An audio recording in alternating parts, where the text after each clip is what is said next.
Thank you very much. You just want massive tax cuts. That's what you want. That's the only reason you're going so wild.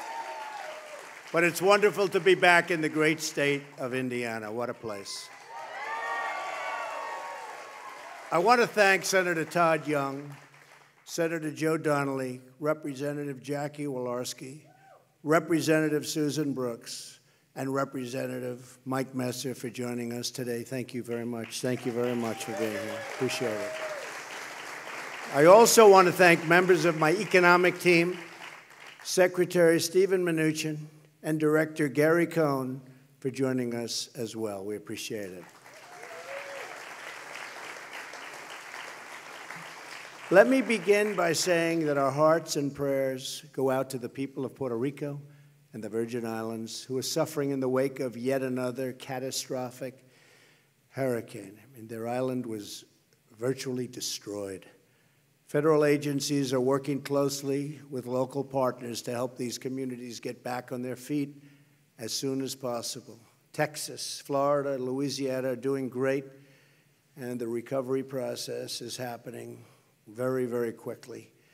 I will be going down to Puerto Rico next week to get an on-the-ground briefing about the disaster recovery and to see all of our great first responders and to meet a lot of the people who are so affected by these storms.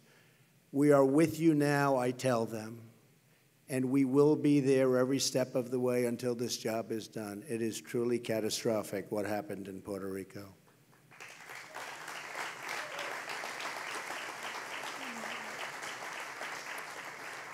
And massive amounts of water, food, and supplies, by the way, are being delivered on an hourly basis. It's something that nobody's ever seen before from this country, I can tell you that. And I'm very proud of all of the folks that have worked so hard in FEMA, all of our first responders, all of our police that have gone to the island because their police force has been so badly affected. And many of their policemen, in fact, most of the police people, have lost their homes, and it's been a tough go, but we're going to get it back.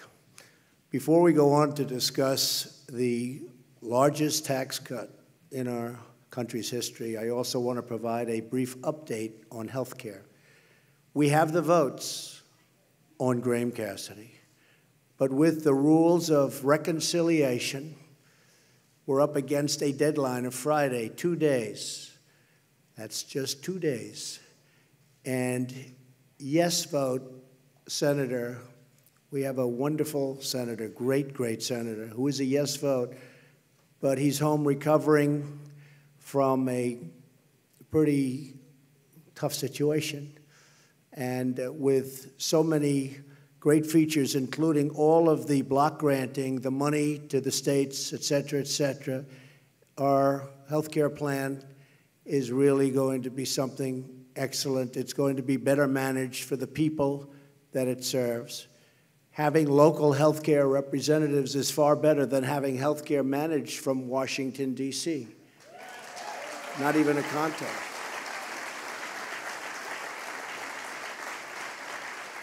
And many, many governors, as you also see, have agreed with us and approved it and really look forward to running it properly.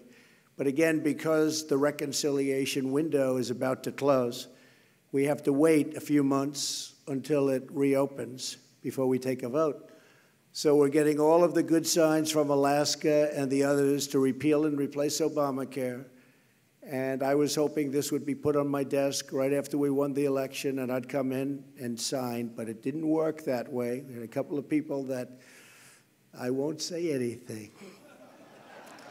But early next year, when reconciliation kicks back in any event, long before the November election, we're going to have a vote, and we're going to be able to get that through, and I think we'll actually get it through very easily, and the time makes it easier. But speaking of reconciliation, the Republican Senate needs to get rid of the filibuster rule, which is blocking so many great legislative reforms the American people badly want and deserve. By the way, the Democrats, if they had the opportunity, which hopefully they won't for many, many years, they would get rid of it on day one. And most of you know exactly what I'm talking about.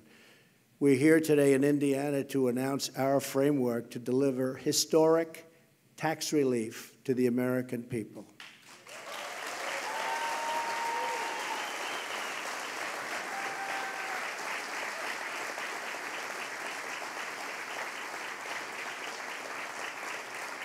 This is a once-in-a-generation opportunity, and I guess it's probably something I could say that I'm very good at. I've been waiting for this for a long time.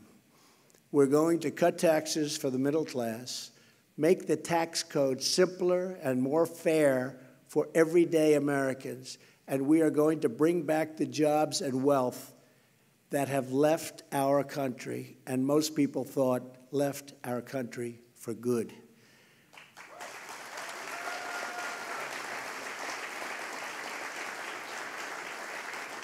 We want tax reform that is pro-growth, pro-jobs, pro-worker, pro-family, and yes, tax reform that is pro-American.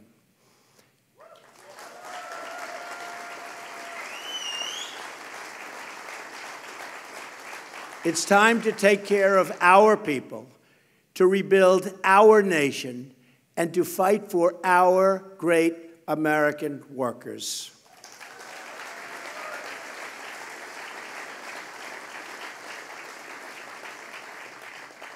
Indiana is a tremendous example of the prosperity that is unleashed when we cut taxes and set free the dreams of our citizens. This state has claimed a powerful competitive edge built on low taxes and less regulation. And are we cutting regulation?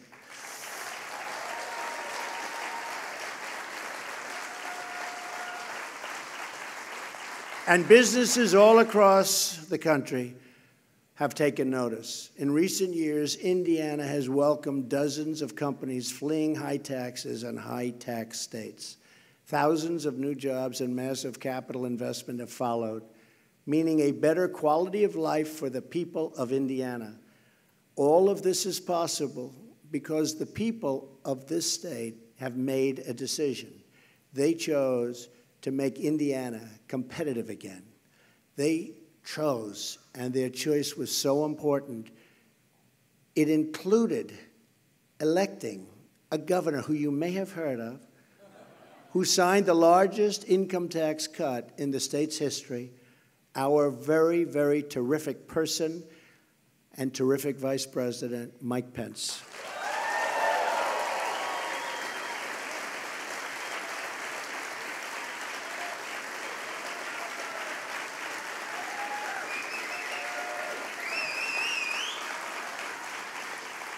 It's time for Washington to learn from the wisdom of Indiana. We need Washington to promote American jobs instead of obstructing them. That is what I've been working to achieve every day since I took office. That is what I talked about on the campaign trail. Already we're seeing the results of an economic policy that finally puts America first.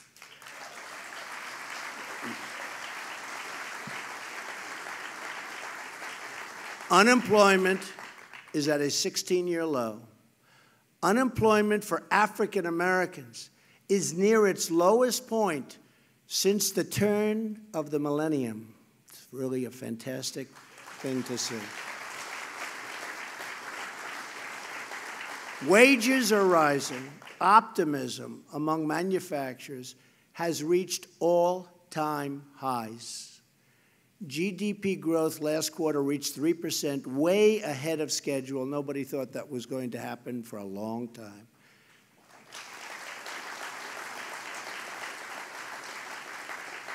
And this quarter, I believe, would have been better, but the hurricanes will have an impact. But other than that, it would have been, in my opinion, even better. Your government is working for you once again, not for the donors, not the special interests, but the hardworking, tax-paying citizens of our country.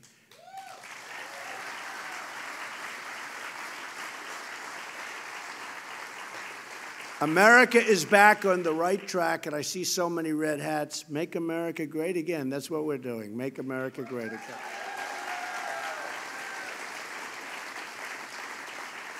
But our country and our economy cannot take off like they should unless we dramatically reform America's outdated, complex, and extremely burdensome tax code. It's a relic. Got to change it. We have to compete with other countries. The current tax system is a colossal barrier standing in the way of America's economic comeback because it can be far greater than it's ever been. But we're going to remove that barrier to create the tax system that our people finally, and want and deserve. For several months, my administration has been working closely with Congress to develop a framework for tax reform. Over the next few months, the House and Senate will build on this framework and produce legislation that will deliver more jobs, higher pay, and lower taxes for middle-class families, for the working man and woman, and for businesses of all sizes. I look forward, thank you.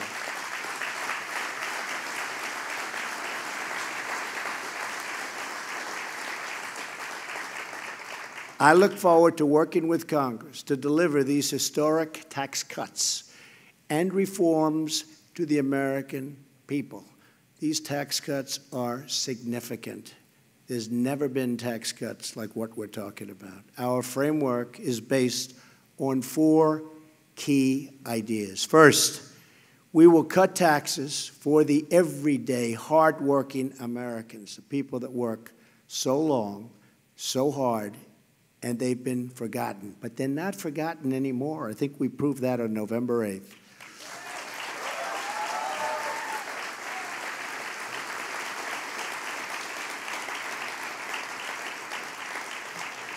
Under this framework, the first $12,000 of income earned by a single individual will be tax-free. And a married couple won't pay a dime in taxes on their first $24,000 of income. So a married couple up to $24,000 can spend their money on their family, on their children, on what they have to do. So much better. In other words, more income for more people will be taxed at a rate of 0.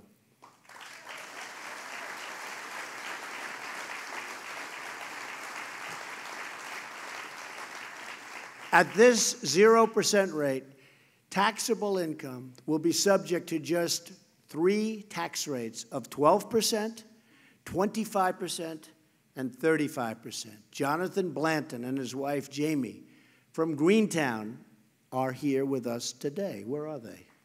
Oh, hello, Jonathan. How are you? Jonathan does industrial janitorial work, and Jamie works at an auto company.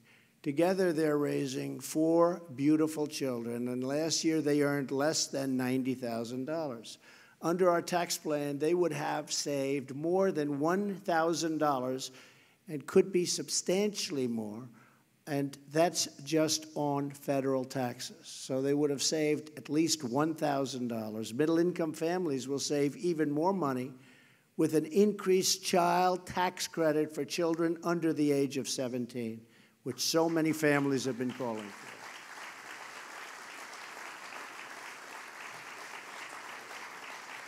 for. We will eliminate the marriage penalty in the existing credit and expand eligibility to include even more middle-income families, greatly expanded. We're also expanding the child tax credit because we believe the most important investment our country can make is in our children.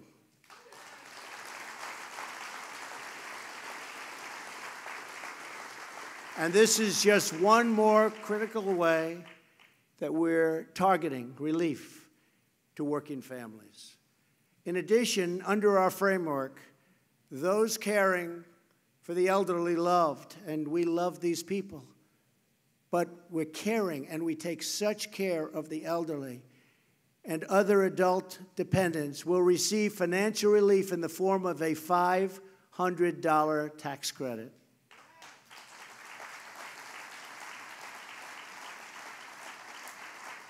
We're doing everything we can to reduce the tax burden on you and your family.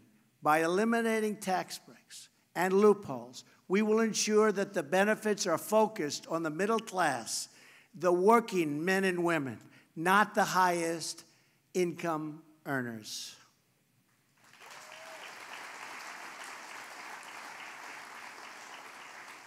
Our framework includes our explicit commitment that tax reform will protect low-income and middle-income households, not the wealthy and well-connected. They can call me all they want. It's not going to help. I'm doing the right thing, and it's not good for me, believe me.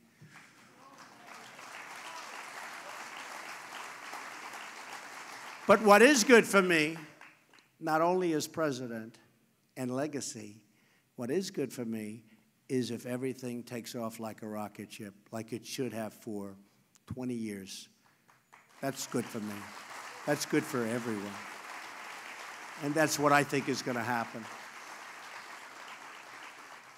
And a lot of very wealthy people feel the same way, believe me. In fact, we are eliminating most itemized deductions that primarily benefit the wealthiest taxpayers.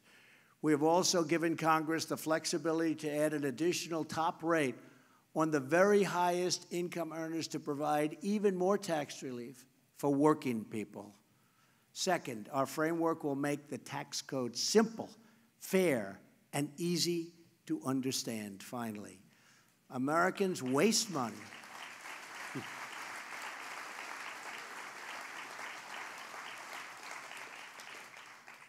Americans waste so much money, billions and billions of dollars, and many hours each year to comply with our ridiculously complex tax code.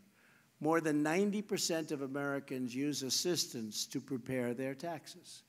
Under our framework, the vast majority of families will be able to file their taxes on a single sheet of paper.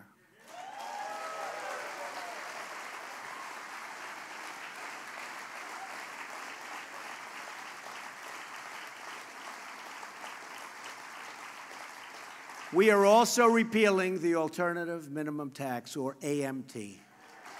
About time. The AMT is actually a shadow tax system that requires many people to calculate their taxes two different ways and pay the higher of the two amounts. You're all familiar with it. Under our framework, the AMT will make even less sense because we are repealing many of the special interest tax breaks that it was designed to deal with. We are making our taxes simple again. We are simplifying our tax system. To protect millions of small businesses and the American farmer, we are finally ending the crushing, the horrible, the unfair estate tax, or as it is often referred to, the death tax.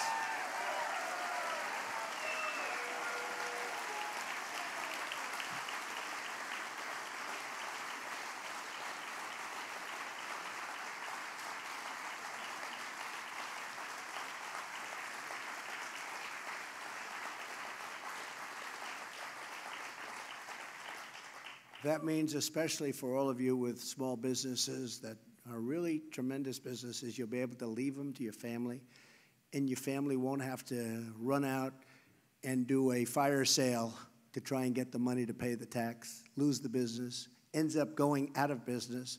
All of those jobs are lost. The farmers in particular are affected. They have wonderful farms, but they can't pay the tax, so they have to sell the farm.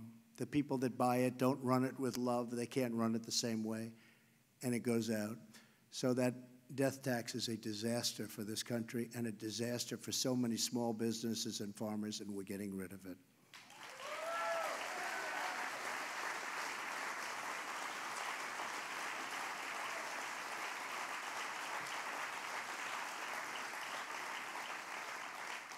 Now, if you don't like your family, it won't matter. Okay? But for those that love your family, it matters a lot. With us today is Kip Tom, a family farmer from Leesburg. Where's Kip? Good, Kip. Hi, Kip.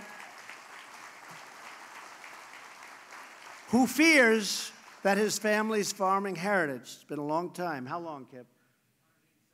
187 years. That's peanuts, Kip.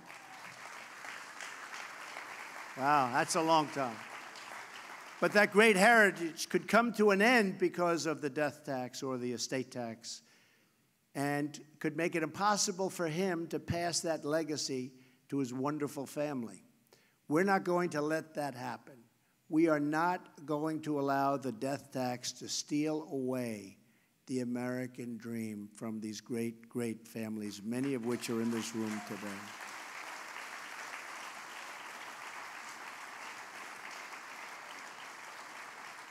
We will protect our farmers, our ranchers, and our small businesses, and we will make taxes simple, easy, and fair for all Americans. Okay? Third, we will cut taxes on American businesses to restore our competitive edge and create more jobs and higher wages for American workers.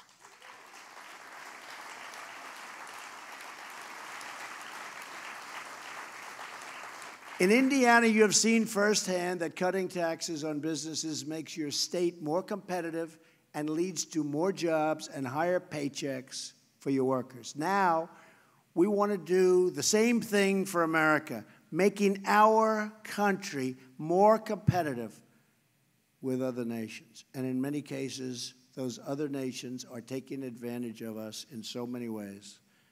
They say they're friends, and perhaps they are. But believe me, I am renegotiating our trade deals, including NAFTA, including many other trade deals. And through regulation, all you have to do is look at the massive pipelines, Dakota Access. You take a look, 48,000 jobs immediately approved. So we're letting that happen. But in terms of the tax and the tax strategy that Ronald Reagan used to create an economic boom in the 1980s, when our economy took off, the middle class thrived, and the family income of all families was increasing more and more, and it was a beautiful sight to behold. Since then, other nations have adopted, unfortunately, our playbook and ran it even better than we did. And I shouldn't say even better, because we didn't run it well at all, and we let other nations come in and take advantage of us and take our jobs away and take our businesses out, and we're stopping that, and you see it right here, what we've done. Today, our total business tax rate is 60% higher than our average foreign competitor in the developed world. That's not good. We have surrendered our competitive edge to other countries, but we're not surrendering anymore. We're not surrendering anymore. Under our framework, we will dramatically cut the business tax rate so that American companies and American workers can beat our foreign competitors and start winning again.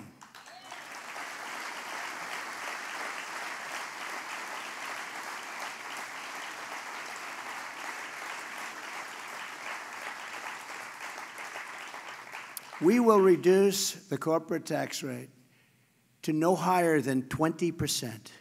That's way down from 35 and 39, which is substantially below the average of other industrialized nations. This is a revolutionary change, and the biggest winners will be the everyday American workers as jobs start pouring into our country, as companies start competing for American labor, and as wages start going up at levels that you haven't seen in many years.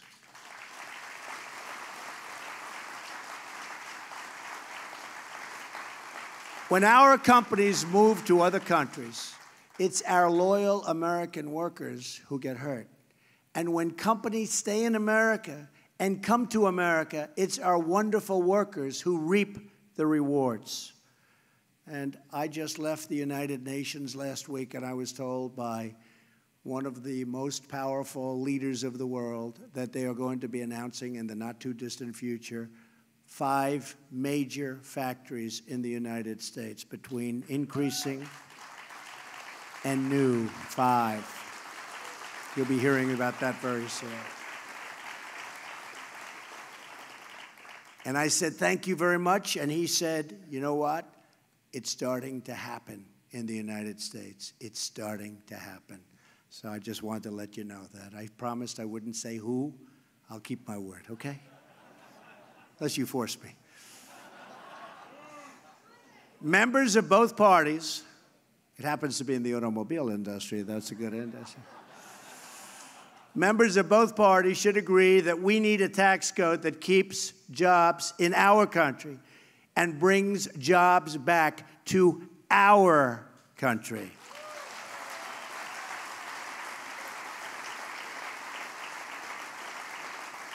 And for the millions of small businesses and farms that file their taxes as sole proprietors, S corporations or partnerships, we will cap the tax rate they pay at 25%, much lower.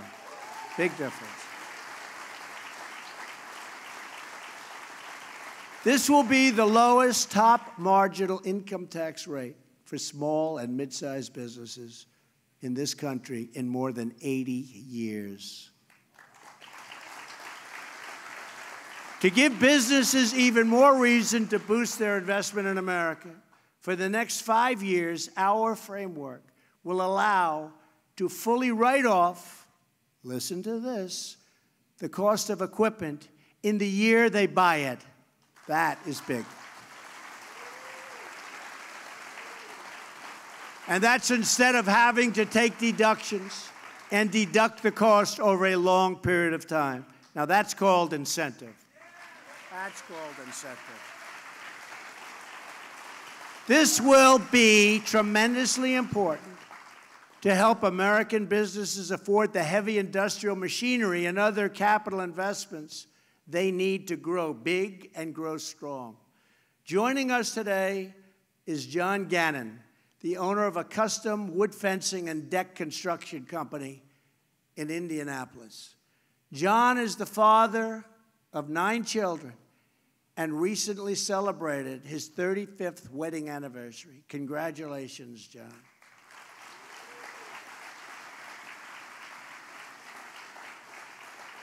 And John is in the fencing company, as you heard. And I'm just thinking, I have to mention this. You know, we have a fence around the White House. We have a fence around the White House. And they want to build a new fence. And I figured, you know, I'm pretty good at construction. I figured, I don't know, maybe $1 million, maybe $1.5 million. And this has been taking place over a long period of time, previous administrations. So I said, how much is the fence you're talking around the White House? Sir, the fence will cost approximately $50 million. I said, what? I kid you not. And we have thousands of things like that, thousands. We're going to get it all down, but think of that, $50 million. Now, I assume it's a strong fence, okay? So, John, do you think you could do it for slightly less than $50 million? I think he could take 49 off right now and it'd have plenty of profit, right? Right, John? It's crazy. It's crazy. Never understand it, but we're working on it. John says that a tax cut, like we're proposing, will make his business more competitive, allowing him to expand, hire more workers, and raise wages for his current employees. Right, John? Also with us is Aaron Williams, a father of 2 who works in the field of information technology. Where's Aaron? Hello, Aaron. Hi. It's a good field. Aaron has seen the disastrous effects of high and just literally high corporate tax rates right up close and personal as more and more high-tech jobs are shipped overseas. You've been watching it, Aaron, right? All over. Like millions of other Americans, Aaron wants to bring those jobs back to the United States. We're going to reduce the tax rate on American businesses so they can keep the jobs in America, Aaron. Create jobs in America, compete for workers in America, and raise wages right here in America, you're going to be in a much different position, okay? Thank you. Tremendous incentives. We want more products proudly stamped with those 4 beautiful words, made in the USA, right? Made in the USA. Finally, our framework encourages American companies to bring back the trillions and trillions of dollars in wealth that's parked overseas. Our current tax system, trillions. And by the way, for years I've been hearing it's $2.5 trillion. So I've been hearing this for about 5 years, so I assume it's much more, right? But Democrats want to do it, and Republicans want to do it. For years, who doesn't want to do it? They want to bring but they can't do it because it's so restrictive and the taxes are so ridiculous, so they can't do it. So the money stays in other countries and it's invested in other countries. We want to bring it back. But think of it. It's one of the few things Democrats want it and Republicans want it. So they both want it, and yet for years they haven't been able to do it. Now we're doing it. We're doing things.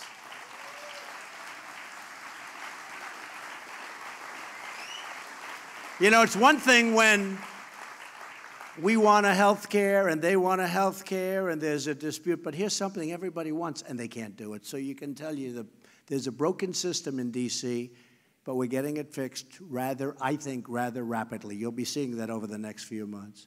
Our current tax system makes us one of the few developed nations in the world to punish our companies when they bring wealth earned overseas back into our country. We're punishing them for bringing the money back in. As a result, corporations have parked many trillions of dollars in foreign countries, and many have incorporated abroad in order to avoid our punitive tax system altogether. And some companies actually leave our country because they have so much money overseas, so much, it's an incredible amount, that they move the company to get their money. We're going to let them bring the money back home.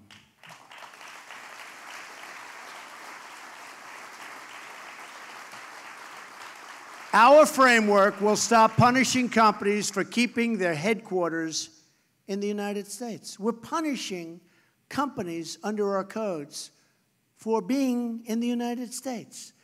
We will impose a one-time low tax on returning money that is already offshore so that it can be brought back home to America where it belongs and where it can be put to work and work and work.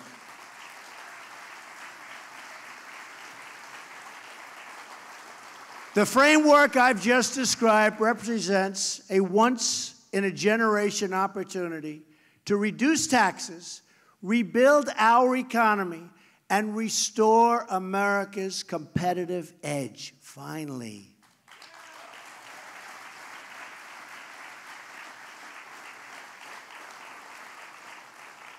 And I have to say, just before coming here, we released some of the details of the tax and the tax reform and the tax cuts, and it has really received tremendous, tremendous reviews. And if Senator Donnelly doesn't approve it, because, you know, he's on the other side, we will come here, we will campaign against him like you wouldn't believe.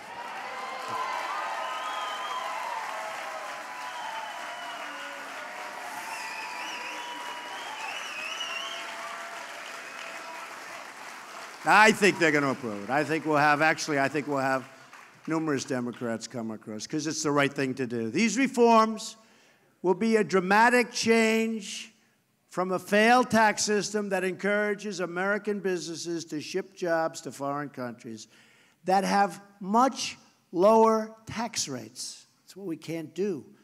Our competitors have much lower tax rates, but no longer. My administration strongly rejects this offshoring model, and we have embraced the new model. It's called the American model.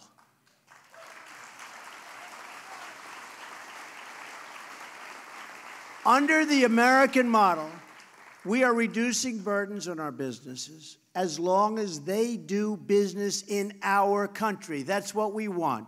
We want them to do business in our country, not to leave our country like a number of firms from Indiana. Some made some great promises to me, but those promises are only being partially kept because they're incentivized to leave, but now they're going to be incentivized to stay. And if that doesn't work, then we'll get even tougher than that, okay? We want our companies to hire and grow in America and to raise wages for American workers and to help rebuild American cities and towns. That is how we will all succeed together and grow together as one team, one people, and one American family. We want it to happen here.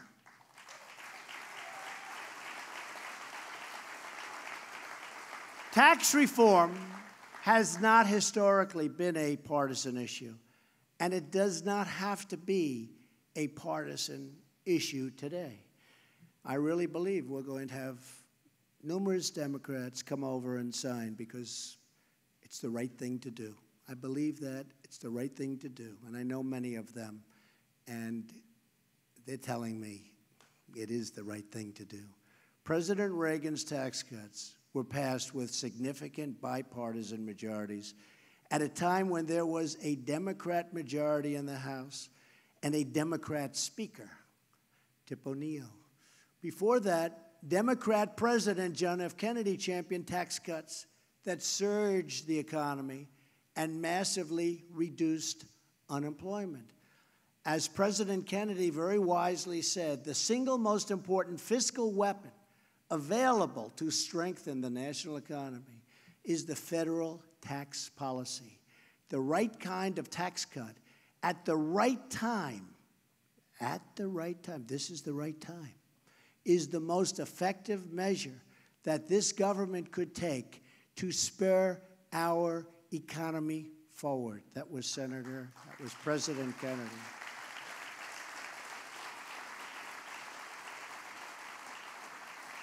My fellow Americans, this is the right tax cut, and this is the right time.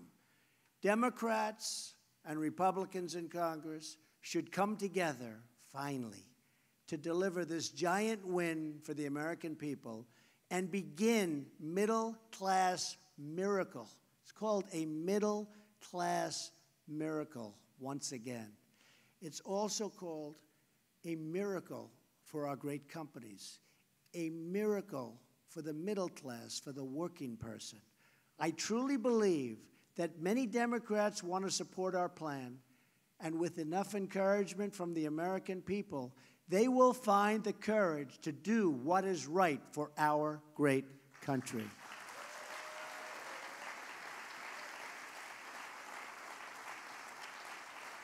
But they'll only do it if you, the American people, make your voices heard. Only if you tell Congress to give us a tax code that puts American jobs first. And that's what we're doing.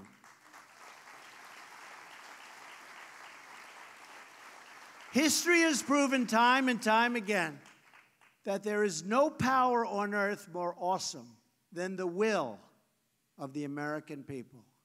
That is why today I am asking all Americans, Republican, Democrat, Independent, to join with me and with each other to demand tax reform that will truly, truly, truly make America great again.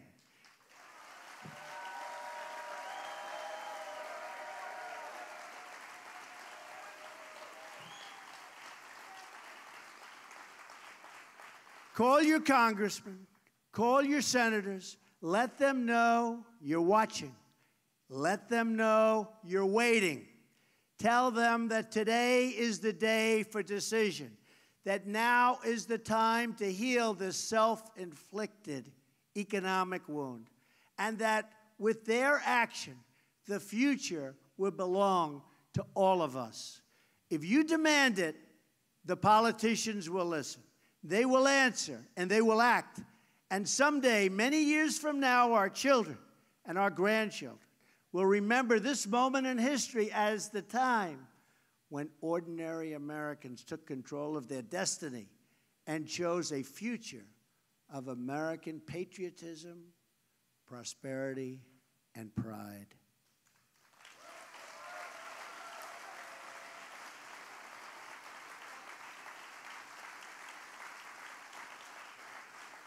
With your help and your voice, we will bring back our jobs. We will bring back our wealth.